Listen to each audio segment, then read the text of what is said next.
Okay, so in this video I'm just going to show you how to run a point biserial and a biserial correlation.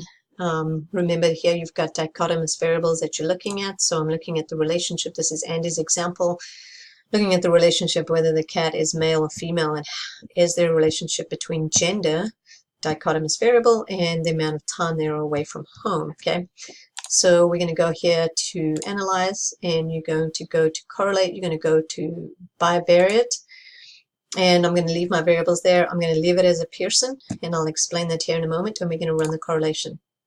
So here we're looking at the correlation between time away from home and the sex of the cat, so the gender of the cat. So normally we would interpret the correlation as it's a positive correlation, but when you look at point biserial and biserial correlations, you don't look at the value of that, because you have this value can change based on how you've coded your variable. So for instance, if I run the same analysis, and he uses this example, but instead of using that, I use the coded variables, and it's a reverse coding.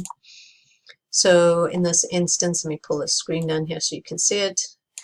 You get the same value, but one's positive, one's negative. So how do you interpret that? So you don't interpret the sign in this case, but there is a significant relationship between the gender of the cat and the time away from home. All right, so he goes on to talk about how you calculate your coefficient of determination, where you square this value and you get a 14% explanation. 14% of the variability of the time away from home depends on the gender of the cat.